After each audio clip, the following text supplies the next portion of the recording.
Artinya pemuda-pemudi Indonesia yang cerdas bisa terbang setinggi mungkin. Tetapi ternyata di kakinya dibebani 3 hal. Satu adalah feudalisme, kemudian primordialisme. Yang lain adalah korupsi. Jadi Dalai Lama bilang, coba deh kamu mencoba hidup dengan seekor nyamuk. Bisa tidur nggak kamu? Dia mengatakan itu walaupun kamu orang biasa, orang kecil, tapi kalau kamu bikin ribet, berjuang, yang bersangkutan nggak bisa tidur. Nah bayangin 200 juta rakyat Indonesia ini berbuat sesuatu lah bagikan nyamuk gitu. Yang puasa bukan hanya kagak bisa tidur, tapi bentol-bentol. Udah bukan bentol-bentol lagi, bisa benjut sama nyamuk gitu loh.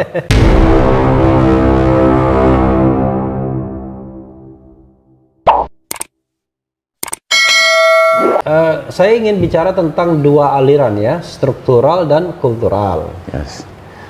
Secara struktural mungkin tidak demokratis ya, karena struktur-struktur yang dibuat tuh memang membuat dia tidak demokratis. Tapi bukankah secara kultural kita memang feodal? Artinya ketika dibuka ke internal demokrasi, misalnya ini mohon maaf nih ya, kepada Gerindra, kepada PDIP, kepada Nasdem, pasti kan ujung-ujungnya sebelum kompetisi terjadi, para anggota partai akan bilang, ya terserah aja ketua umum. Ya memang secara umum bangsa kita ini masih sangat feudal. Ya, di kantor saya Refli ada lukisan dari Yaya Jatmika. Anak muda Indonesia baca buku, pegang tali balon merah putih yang besar sekali. Artinya pemuda-pemudi Indonesia yang cerdas bisa terbang setinggi mungkin. Tetapi ternyata di kakinya dibebani 3 hal. Satu adalah feudalisme, kemudian primordialisme, yang lain adalah korupsi. Ya kan? Dan kalau Anda tidak penganut ketiganya, Anda tidak bisa menjadi part of the state, part of the government sekarang. Itu yang merusak sistem kita. Ya, tugas kita harus potong beban yang membebani bangsa kita. Apa itu feudalisme?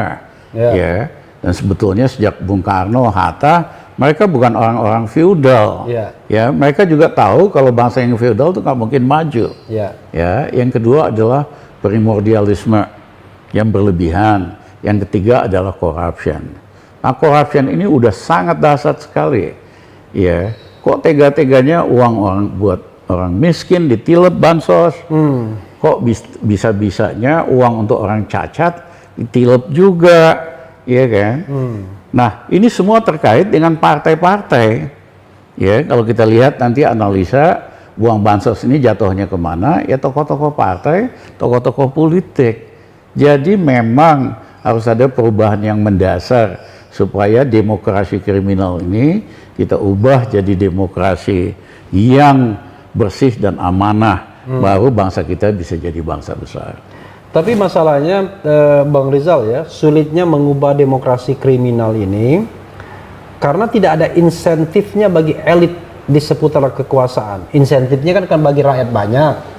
Tapi di seputar elit partai politik justru dengan demokrasi kriminal itulah mereka bisa jadi kaya raya. Iya. Makanya itu kita perjuangkan waktu itu di Mahkamah Konstitusi agar supaya tidak ada lagi threshold. Karena untuk maju jadi bupati perlu sekitar 50-60 miliar. Pasti dibayarin bandar sama cukong. Ya kan? Begitu gubernur hampir 100-300 miliar. Makanya gubernur yang dianggap baik, penerima Bung Hatta Anti Corruption Award pun akhirnya korupsi juga. Nah, jadi ini kita harus ubah, hapuskan threshold. Karena di Undang-Undang Dasar kan nggak ada threshold. Jadi MK ini mohon maaf, saya katakan di media, ini bukan Mahkamah Konstitusi, ini Mahkamah Kekuasaan. Karena lebih banyak dengar maunya yang kuasa, ketimbang keadilan sesuai dengan Undang-Undang Dasar kita. Iya, sahabat era sekalian, bukan karena saya lawyernya dan Bang Rizal pemohonnya, lalu kita mengeluh. Karena kita melihat bahwa kalau kita bicara tentang rasionalitas, memang sukar mempertahankan presidensial threshold itu kecuali memang ini kepentingan segelintir elit yang terus ingin berkuasa dengan cara mudah. Gitu ya. Tidak mau buka kompetisi yang terbuka, open competition, maunya menyingkirkan lawan-lawan politik di awal karena tidak bisa menggandeng partai politik, dan akhirnya hanya ada 2 calon ya dengan pembelian partai-partai politik yang ada. Kita harus perjuangkan demokrasi eksternal Ya, yang bersih dan amanah, ya, supaya demokrasi itu bekerja buat rakyat dan bangsa kita, ya, bukan hanya buat elit. Nah, untuk itu harus terjadi demokrasi internal di dalam partai-partai, supaya bisa menampung aspirasi secara kompetitif dan akhirnya mendekat ke rakyat mau nggak mau, iya kan?